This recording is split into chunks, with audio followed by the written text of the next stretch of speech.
I hope y'all had a great Christmas. I miss seeing everybody. And since we can't be at school together, we can be together virtually. So I just wanted to say hi and tell you how much I miss you. I hope everybody had a great Christmas. I hope that everybody stayed well. And I'm ready to get started. So today what we're going to be doing is we're going to be starting a new unit. And this week and next week, we're going to be talking about unit rates. But today and tomorrow, actually this whole week, we're going to be talking about graphs. One is a distance time graph and one is a speed distance graph. And we're going to be talking about unit rates a little later this week. But today, to get our math brains working again, what I'm going to do is I'm going to introduce the distance time graph, and then I'm going to have you do 30 minutes in Excel on the diagnostic part so I can see how you're thinking about math and what I can do to help you further yourself along. So today we're going to talk about that distance time graph. So I want you to think about, when you look at graphs, what do you think you're looking at? And I know some, especially with a distance time graph, you may look at it and think that it's the path. So if you see a line going up, you may think that that means that you're climbing a hill. If you see a line going down, you may think that that means that you are going downhill. If you see a straight line, maybe you're just walking forward.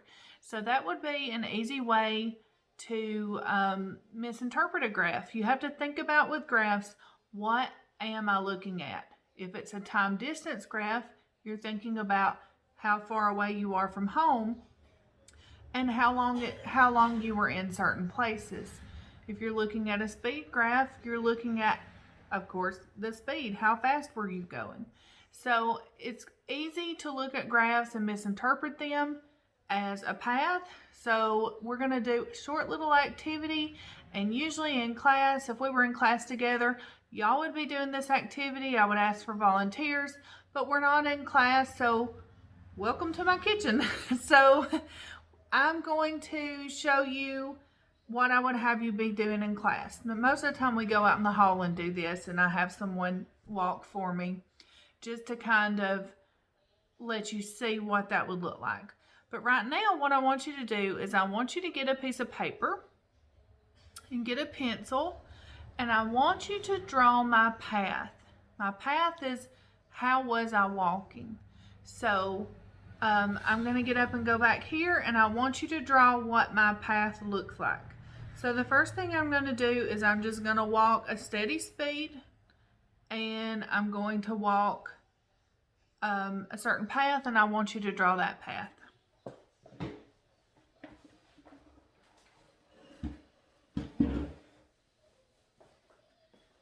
Okay, so if I start back here, and I'm going to walk approximately 8 feet, and I'm going to walk at a steady speed.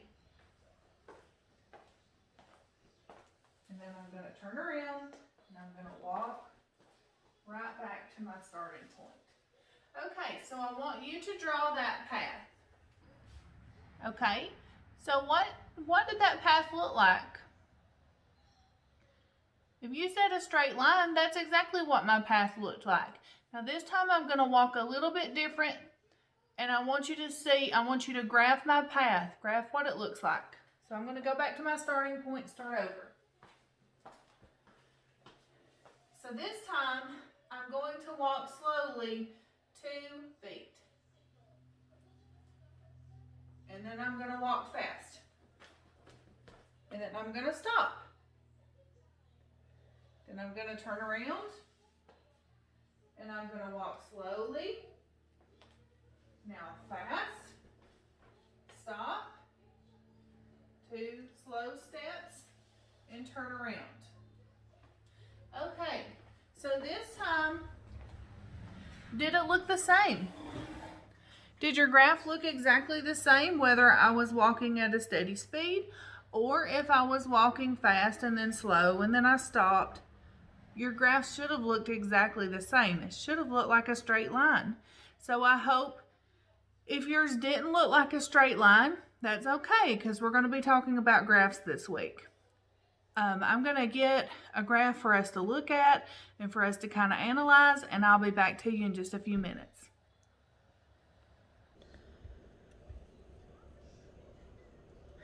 Okay, so here's our graph, and you'll be working with a graph just like this tomorrow, but I wanted to go over this graph today to just kind of get you started thinking about math again and to make some points about this graph before we actually do the activity tomorrow.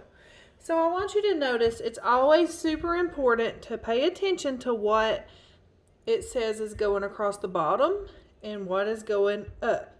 So the bottom, or the X, is time in hours. Because remember, this is the x-axis and this is the y-axis.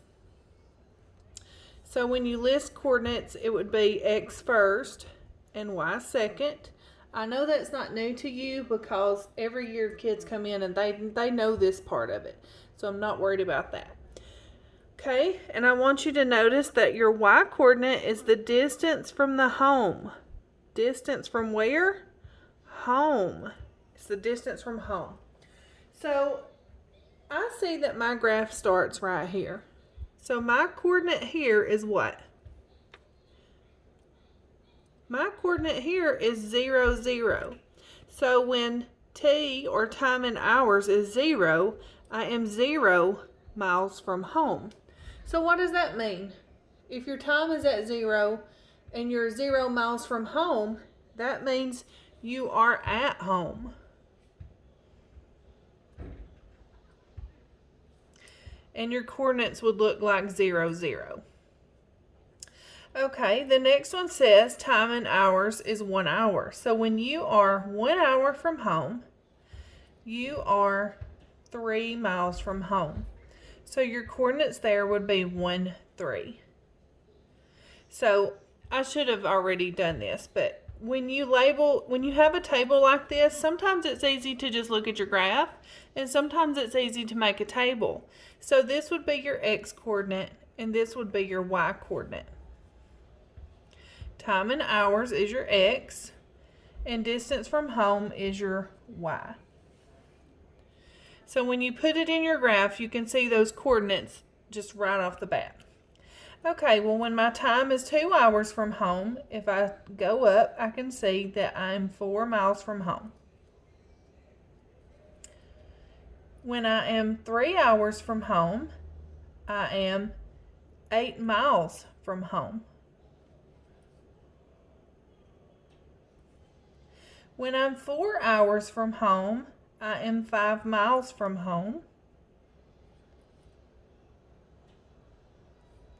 And when I'm 5 hours from home, I'm still 5 miles from home. And we'll talk about that in just a minute. Okay, I see that when I'm 6 hours from home, I'm 2 miles. And when I've been away from home 7 hours, I am back to the starting point. So I am 0 miles from home.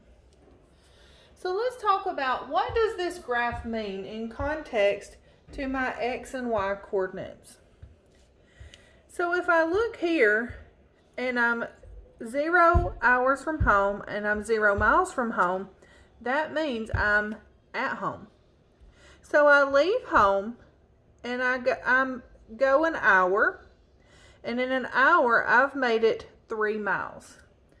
Now she must be walking, because that's pretty slow to be gone an hour and you're only 3 ways from home, and she must be walking pretty slow at that. So after she's been gone 2 hours, she's only 4 miles from home. So in just an hour here, she only went 1 mile. So she must have done some really slow walking, or she stopped or something, because she only got 1 mile. Okay? So when another hour passes from 2 to 3, she's gone up to 8 miles away from home. So she's really went 4 miles here. How did I know she had went 4 miles? Is at 2 hours she was 4 miles from home, And in just 1 hour, she went 1, 2, 3, 4 more miles. So she was walking really slow from here, but she went really fast from here to here because she got 4 miles in just 1 hour. So what do you think this means? From here, she's 8 miles from home. And then it says she's been gone 4 hours and she's only 5 miles from home. So even though she's been gone, she's closer to home than she was an hour ago. What do you think that means? If you said she's going back home, you're correct.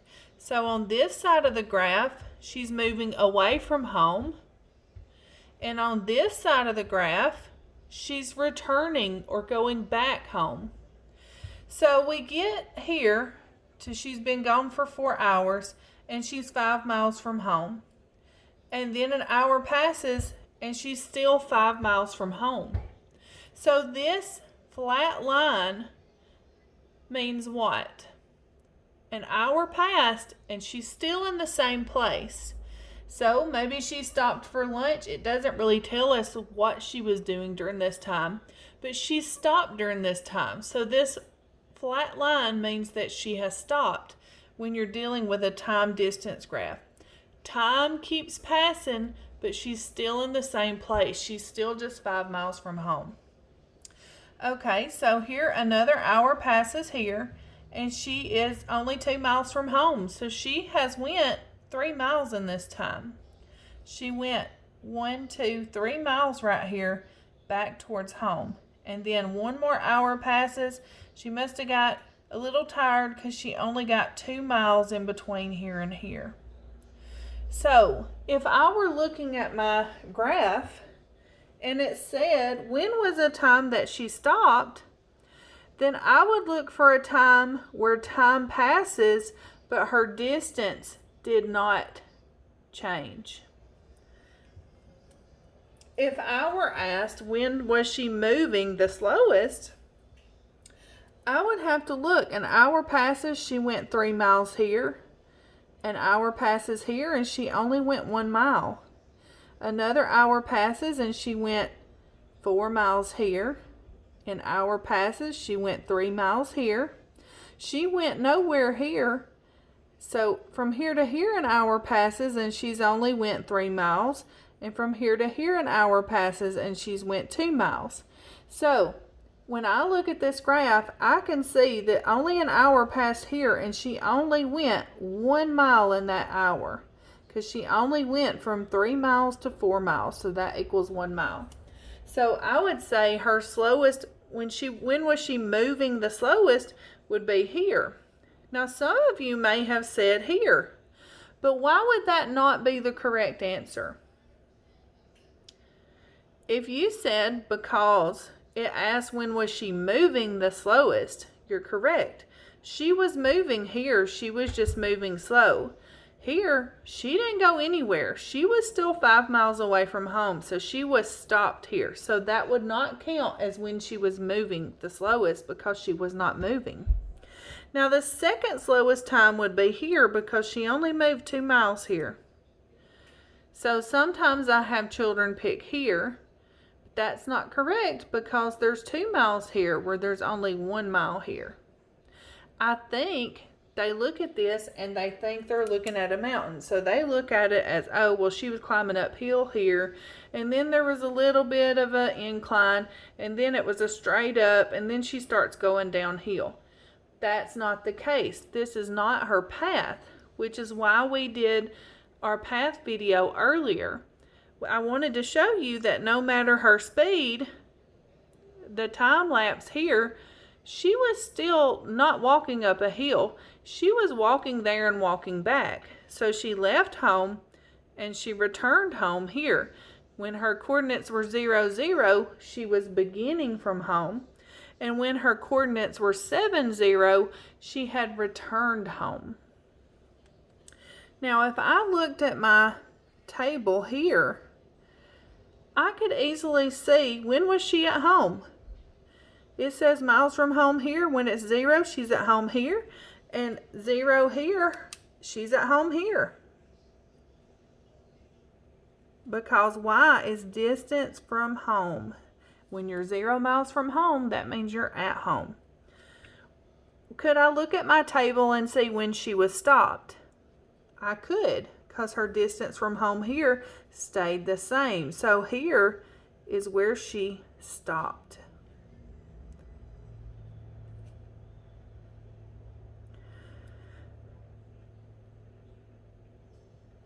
Okay, there's lots of different things you can do with graphs and tables, and you can make both of them with any graph. You can form your own table, and you can also read it different ways.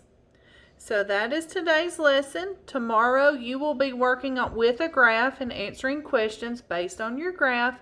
So I hope that this helps. All right, I hope y'all have a great day.